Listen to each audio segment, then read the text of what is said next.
Olá pessoal, eu sou a Marjorie, sou uma eterna integrante do grupo do Laboratório de Genética Molecular do Câncer. Eu fiz uma parte mais ativa aí desse grupo entre os anos de 2007 até 2015. Nesse tempo desenvolvi um treinamento técnico, também o meu mestrado, meu doutorado. Tive uma aprendizagem gigantesca convivendo com esse grupo, convivendo com a doutora Laura. Sou bastante grata a todo o tempo que eu pude compartilhar mais próxima aí junto ao grupo. Antes de iniciar a minha aula de hoje, eu gostaria de colocar dois pontos que eu penso que são bastante importantes. Primeiro é meu agradecimento à comissão organizadora, na pessoa da Natácia, que me convidou a dar essa palestra hoje. Agradeço pela oportunidade, agradeço pelo convite. E segundo, gostaria aqui de parabenizar a comissão organizadora pela realização dessa jornada online, que está de uma qualidade gigantesca, pessoas extremamente capacitadas aqui, falando dos assuntos. Vejo essa disponibilidade de fazer a divulgação científica, de falar de ciência, como importantíssima, necessária, talvez até imperativa, eu diria, frente aos tempos que nós temos vivido.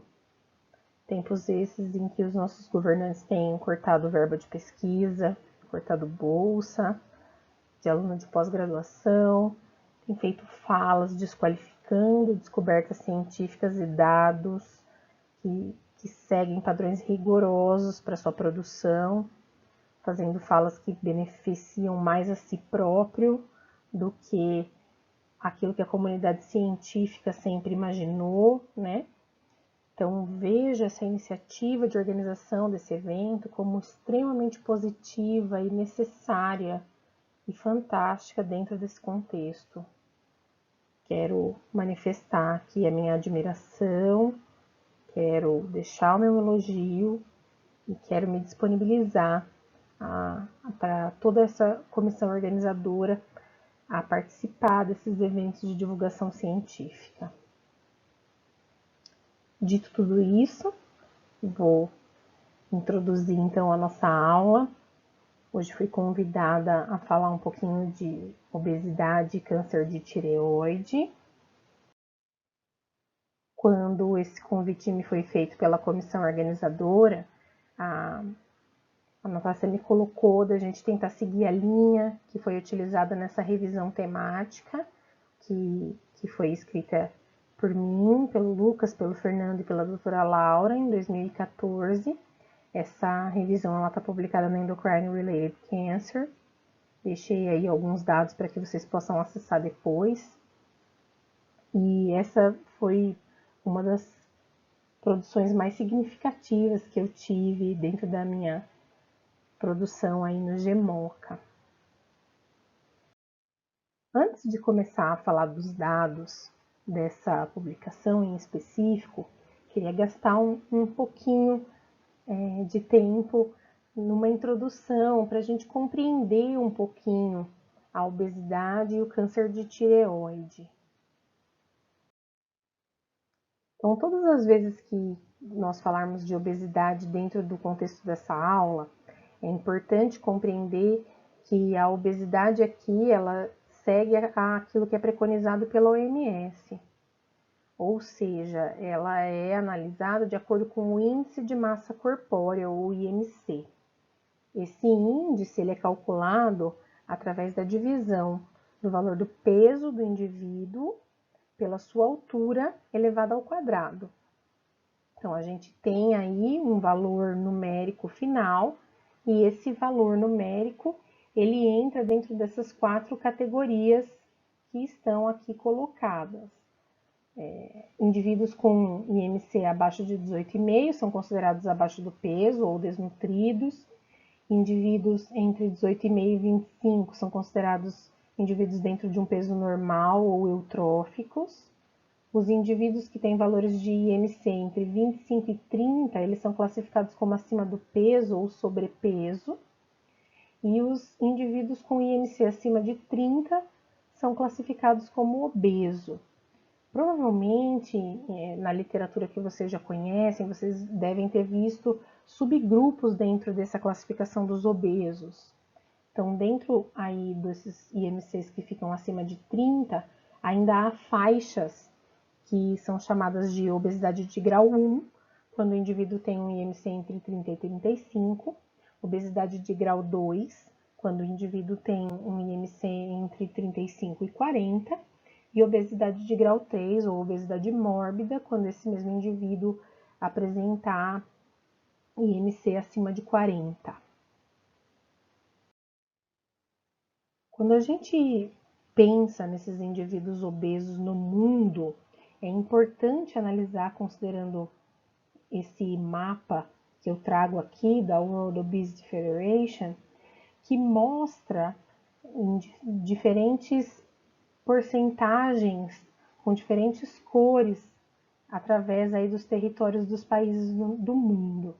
Então, saliento que os países que têm menor porcentagem de adultos acometidos por obesidade são os países de cores mais claras, e os países de cor vermelha mais viva são os países que têm porcentagem da sua população maior acometida já por essa doença que é a obesidade. Chamo a atenção principalmente aqui para o território dos Estados Unidos, que tem aparecido em muitas pesquisas, né, como um país em que os níveis de obesidade atingem percentagens cada vez mais preocupantes. Quando a gente olha para os dados que existem sobre o Brasil, mais especificamente, e aqui eu compartilho dados da ABESO, da Associação Brasileira de Estudo da Síndrome Metabólica e da Obesidade, a ABESO demonstra que nós temos hoje no país 55, quase 56% de indivíduos que estão acima do peso, ou seja, que tem IMC acima de 25. E quando a gente olha para os dados de obesidade, nós temos aproximadamente 20% da nossa população que está obesa. Então, são dados bastante alarmantes, especialmente quando a gente pensa que a obesidade ela não vem sozinha, né? A obesidade ela traz consigo outras doenças, que são as chamadas comorbidades. Então, muitos indivíduos obesos têm hipertensão associada, têm problemas de circulação, problemas tiroidianos, insuficiência hormonal. Então, nós temos aí uma série de fatores que vêm junto com essa obesidade. Pensando em todos esses dados que eu apresentei anteriormente, a OMS fez uma projeção que para 2025 nós teremos cerca de 2,3 bilhões de adultos com excesso de peso, ou seja, com um IMC 25 ou mais. Sendo que desse universo de indivíduos acima do peso, nós teremos 700 milhões que estarão dentro da classificação de obesidade. E o dado choca ainda mais quando a gente vê que a projeção é que em 2025 a gente tenha 75 milhões desses casos que são de crianças com sobrepeso ou obesidade.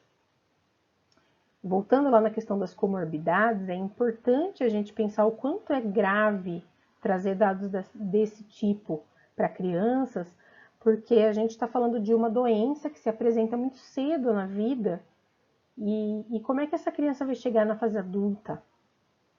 Como que esse indivíduo vai estar na sua fase adulta? Quantas comorbidades ele já vai ter apresentado?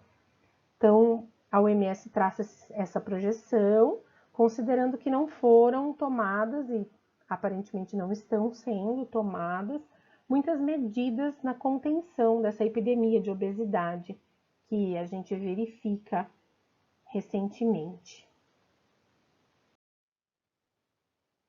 Existem evidências bastante contundentes de que a obesidade, além das comorbidades que ela traz, ela também aumenta o risco de desenvolvimento de determinados tipos de câncer.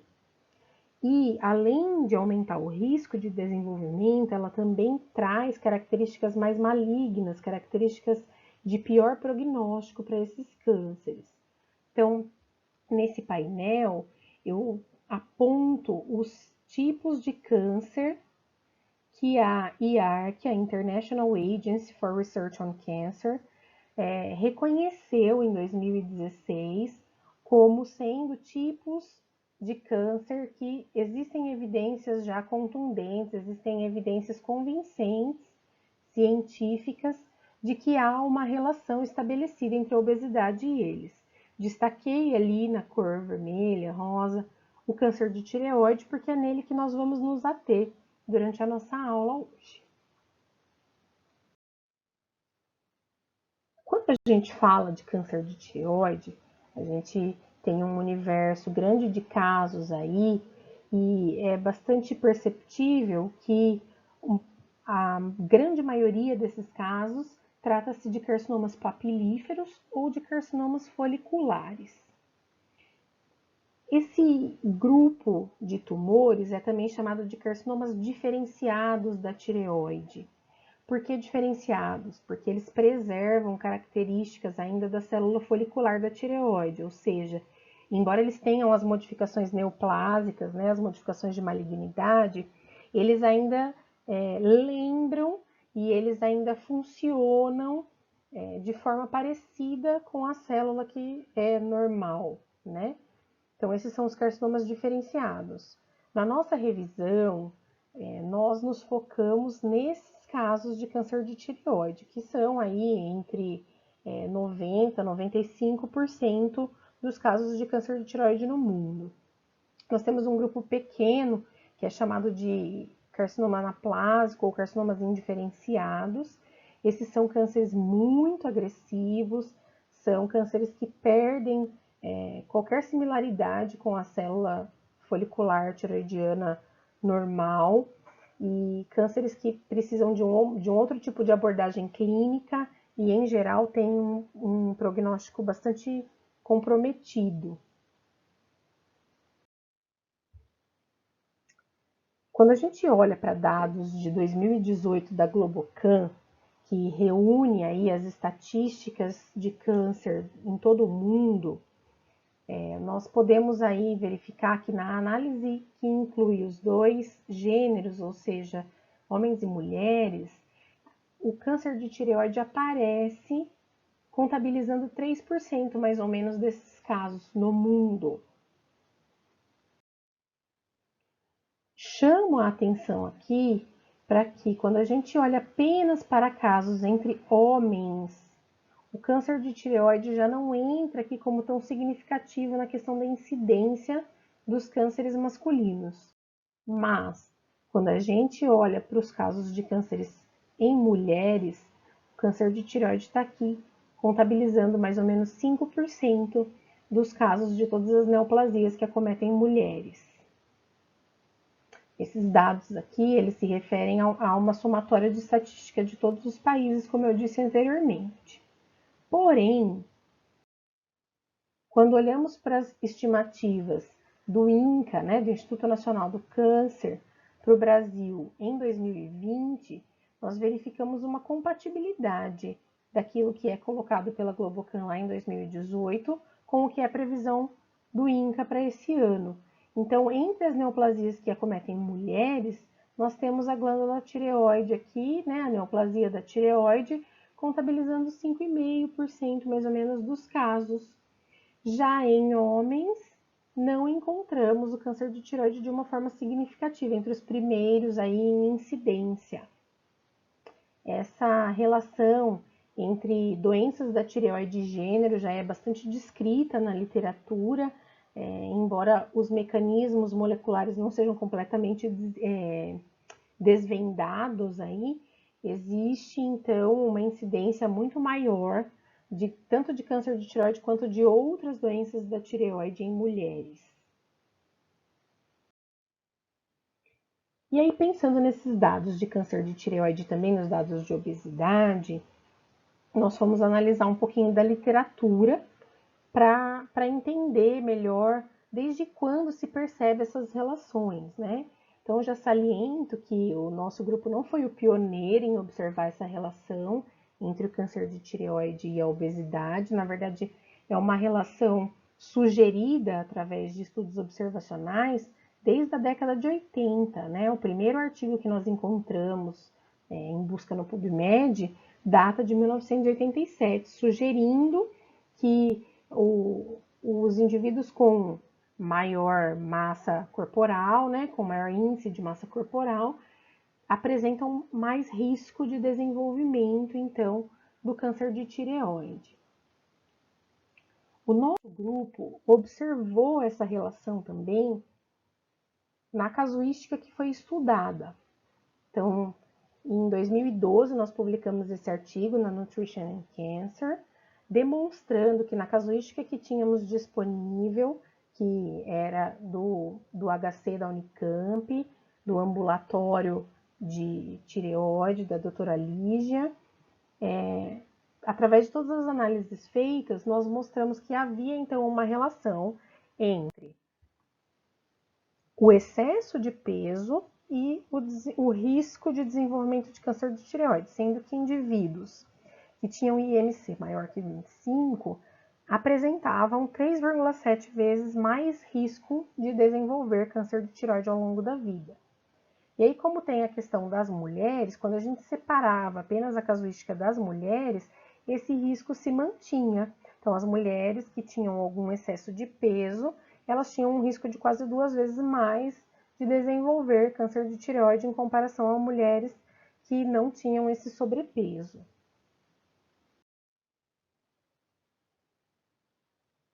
Nesse mesmo estudo, nós fizemos uma verificação da composição aí dos macronutrientes na dieta dos pacientes e verificamos que o excesso de consumo de carboidratos e de proteínas também propiciava um risco um pouco maior do que 4 vezes para o desenvolvimento de câncer de tireoide. Então, consumir carboidratos e proteínas em excesso fazia com que esses pacientes tivessem esse risco aumentado. Essa relação entre a dieta e o câncer de tireoide, nós abordamos também numa revisão temática que o grupo escreveu, em parceria inclusive com um grupo da Itália, em que se abordava a influência do ambiente no desenvolvimento de câncer de tireoide.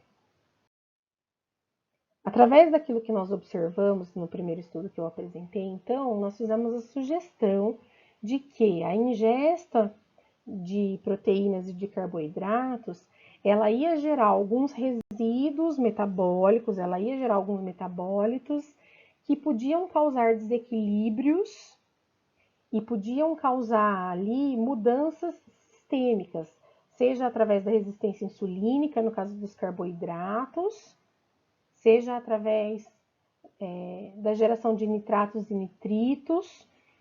E essas mudanças sistêmicas, elas afetariam a tireoide e, então, o risco aumentado do desenvolvimento de câncer de tireoide.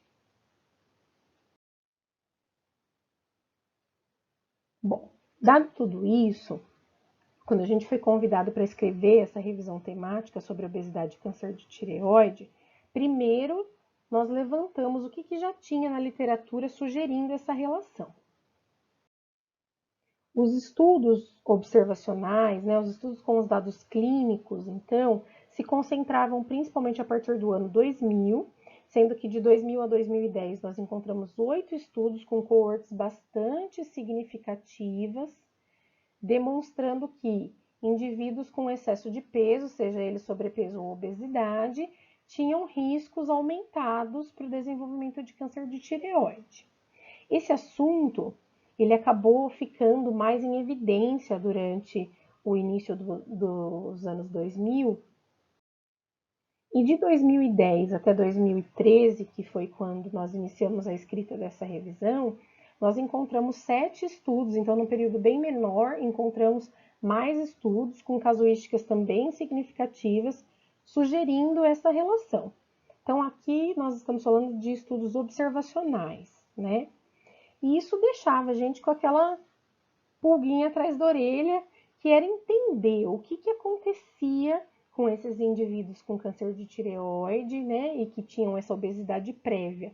Que mecanismos moleculares podiam fazer essa conexão entre essas duas doenças? Fazendo uma busca no que já existia de literatura, nós encontramos alguns artigos que sugeriram a relação dos hormônios tiroidianos com o desenvolvimento do câncer de tireoide. Eu atualizei um pouquinho esses dados, porque nesses últimos 5 anos, após essa revisão, teve muita coisa saindo na tentativa de explicar esses dados, né, de explicar essa relação. Então, agora em 2019, apareceu essa revisão mostrando que os hormônios tiroidianos, eles não apenas se relacionavam com câncer de tireoide, mas com cânceres de forma geral. São citados vários tipos de câncer nesse artigo, estabelecendo-se uma relação entre os hormônios tiroidianos e essa gênese aí desses cânceres.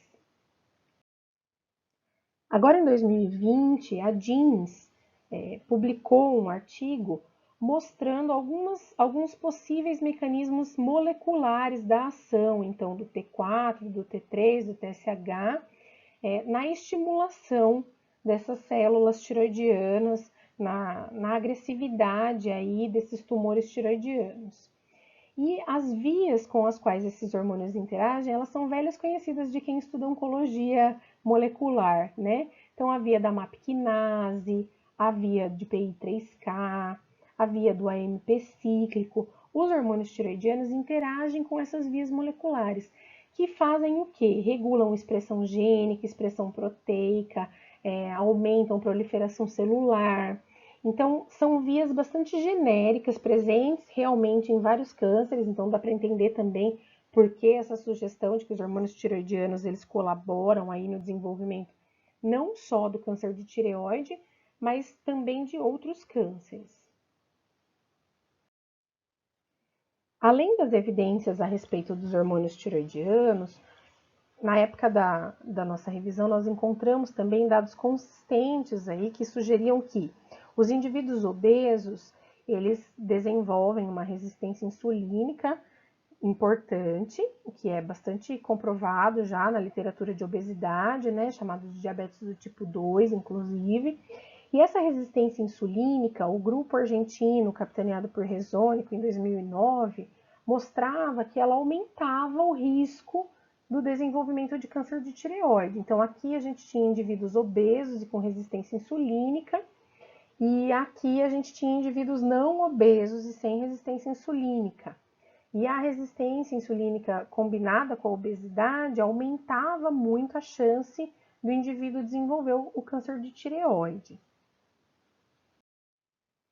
Esses dados iniciais de Rezônico de 2009, eles têm sido confirmados por outros estudos mais recentes que também vão nessa linha de demonstração de que a resistência insulínica aferida aqui pelo Roma, né, em indivíduos com sobrepeso, ela caracteriza um fator de risco para desenvolvimento de câncer de tireoide.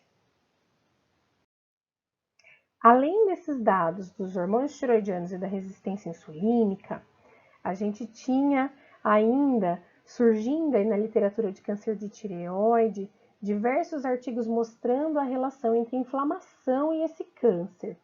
E aí aqui vou fazer um parênteses, né? Vou me permitir fazer um parênteses, comentando que o Lucas, um grande amigo que eu fiz no GEMOCA, um grande parceiro para trabalho científico, mas também um amigo da vida, assim, trabalhou incansavelmente nesses dados relacionados à inflamação e tinha dados muito contundentes, mostrando infiltrados de linfócitos, mostrando células relacionadas ao sistema imune, mostrando que essas células tinham sim um papel em como esses tumores de tireoide se comportavam.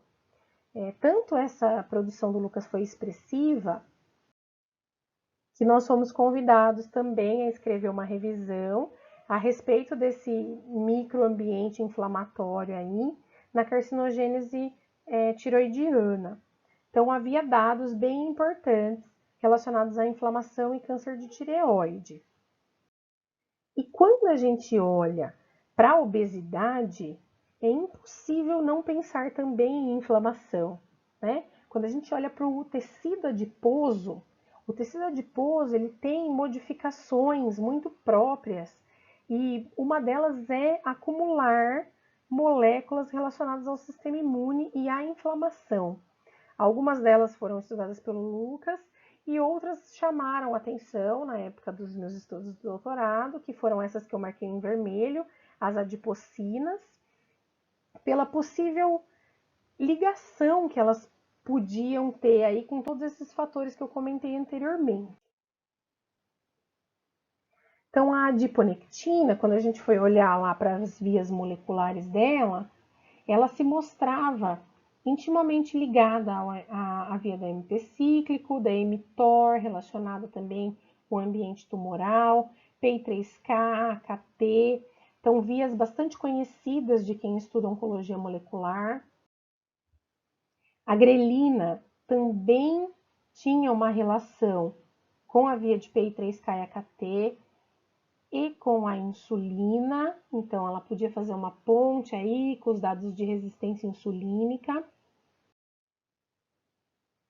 A leptina, relacionada aqui com RAF, BRAF, é um gene mutado em muitos carcinomas de tireoide, é um velho conhecido aí de quem estuda carcinogênese tiroidiana. Via da MAP quinase, também relacionada à proliferação, regulação celular.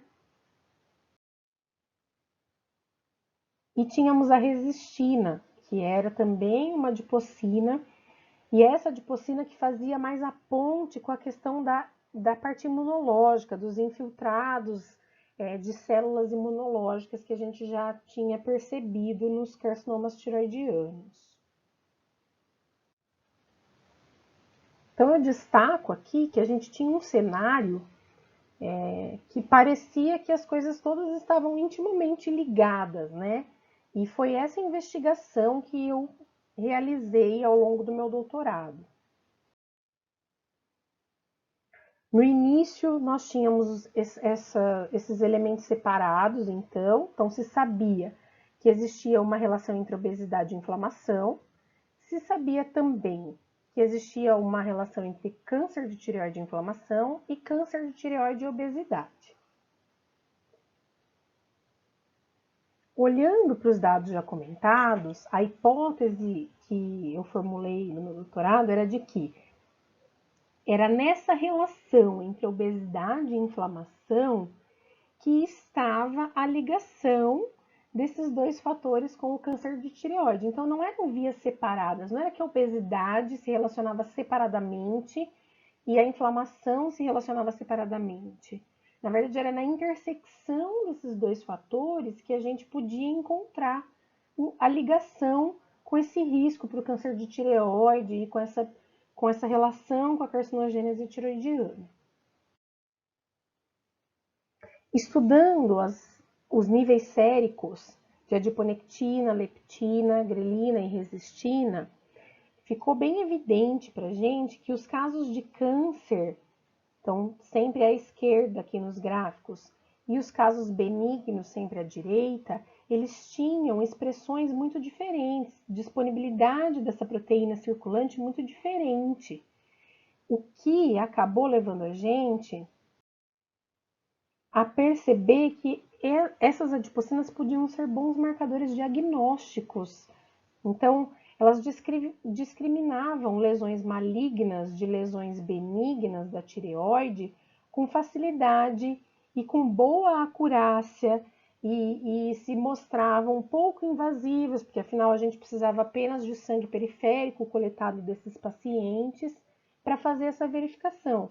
Muito diferente, né, da punção tiroidiana, que ainda é a principal forma aí de verificar se o paciente vai passar por uma cirurgia ou não, que é mais invasiva, que muitas vezes é inconclusiva. Então, as adipocinas se revelaram aí possíveis marcadores diagnósticos. Quando nós olhamos para essas concentrações séricas diferenciais, veio aquela pergunta, né? Será que está acontecendo alguma coisa nos genes que codificam essas adipocinas que possa modificar a disponibilidade delas?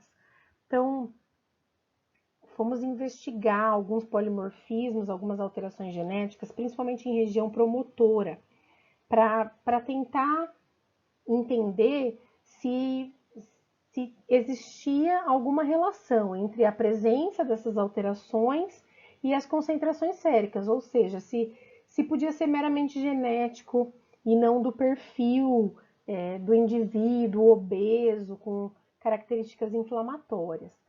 Nós encontramos níveis relativamente similares em relação às concentrações séricas dessas adipocinas. Então, aqui eu trago dados da leptina. Temos 2 polimorfismos que foram investigados e as concentrações elas estão bastante próximas. Se a gente for observar aqui, os dados eles estão quase numa linha, né? Então parecia que não era alteração genética que ia fazer com que as concentrações estivessem então diferenciadas, né? Ao mesmo tempo, essas alterações genéticas, elas se mostraram de risco, de aumento de risco para o desenvolvimento do câncer da tireoide. Então, herdar um determinado genótipo para esse polimorfismo da leptina fazia com que o paciente tivesse 11 vezes mais risco de desenvolvimento de câncer de tireoide.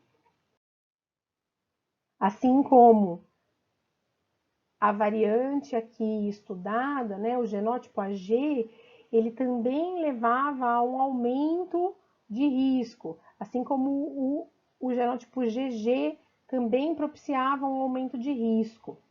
Ou seja, a gente tinha aí alguns polimorfismos que podiam aumentar o risco do indivíduo a desenvolver o câncer de tireoide.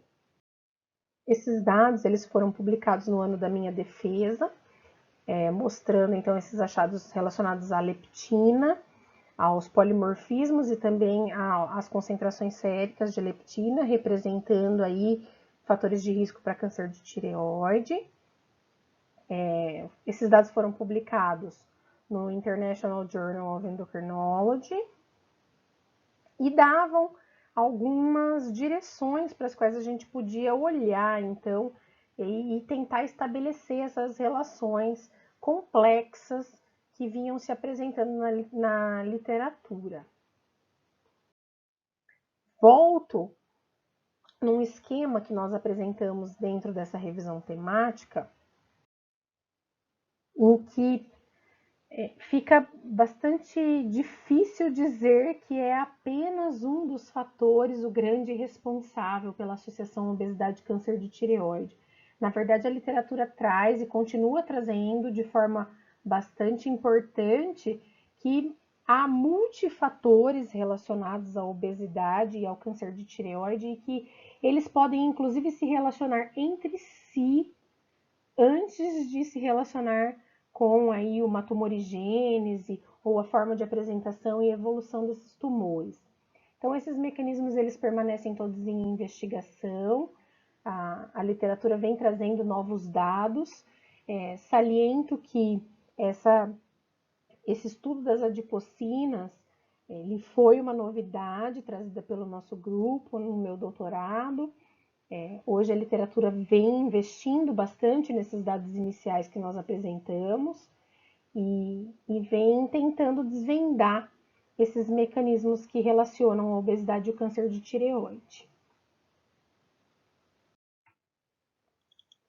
Quero agradecer a toda a equipe do Laboratório GEMOCA, agradeço imensamente a chance que eu tive de desenvolver todos esses trabalhos, o apoio que eu sempre tive dessa equipe, o apoio que eu sempre tive da doutora Laura.